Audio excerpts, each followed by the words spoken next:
Nayanthara. Performance, romance, glamour ఇలా దేంట్లో అయినా పోటీ పెట్టకపోయినా ఫస్ట్ మార్క్ కొట్టేస్తుంది. రియల్ లైఫ్ లవ్ స్టోరీస్తో అట్టర్ ఫ్లాప్ అయ్యి కాన్సన్ట్రేషన్ అంతా సినిమాలపై పెట్టి వరుసగా సూపర్ హిట్స్ కొడుతుంది. అయితే అప్పుడెప్పుడో బిల్లాలో బికినీ వేసి భారీ హిట్ పట్టేసింది.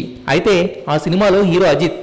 కానీ అథర్వ అనే అప్కమింగ్ హీరో సినిమా కోసం మళ్ళీ బికినీ వేసి అందాలు ఆరబోసి ఈ కుర్రాడికి హిట్ కట్టబెట్టాలని డిసైడ్ అయిందట. అందుకు మెయిన్ రీజన్ రెమ్యూనరేషన్ అని సపరేట్గా లెక్క చెప్పక్కర్లేదు. కానీ బికినీ బ్యాక్ సైడ్ ఇంకో హాట్ విషయం ఏంటంటే ఆ సినిమాలో బోల్డ్గా కనిపించడానికే కష్టపడి స్లిమ్ అయ్యి కత్తిలా మారిన రాశి కన్నా మరో హీరోయిన్గా నటిస్తుంది. ఆమె ముందు నయన్ వెలవెలబోకుండా వెలిగిపోవాలన్నా, అందంతో ఆమె ఓవర్టేక్ చేయకుండా ఉండాలన్నా ఆ మాత్రం ఘాటు హీటు అవసరం. ఎందుకంటే బొద్దుగుమ్మగా ఉన్నప్పుడు బెంగాల్ టైగర్లో బికినీ వేసి బావురుమనిపించిన రాశి హైపర్కి తన గ్లామర్తోనే కాస్త పవర్ ఇచ్చింది. సో అందుకే ప్రతి సినిమాలో హైలైట్ అవ్వాలని తప్పించే నయన్ వయసు పక్కన పెట్టి సొగసు చూపించడానికి రెడీ అయిపోయింది.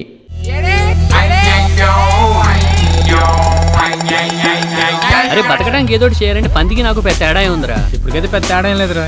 విషయం రా, తెలివి ఉండడం, చెయ్యగలనే నమ్మకం ఉండడం మంచిదే. కాకపోతే చేయడం మొదలు పెడితే తెలుస్తుంది మన చావ ఏమిటో.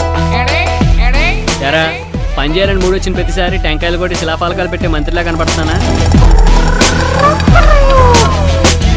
కానీ ఏదో చేయటం అంటే ఏది పడితే చేయటం కాదురా, ఓ విజన్ ఉండాలి. దెబ్బకి ప్రపంచాన్ని మొత్తానికి దిమ్మ తిరగాలి. వీడు మారడు, మందు మార్చేయాల్సిందే. కారం దోశ టైటిల్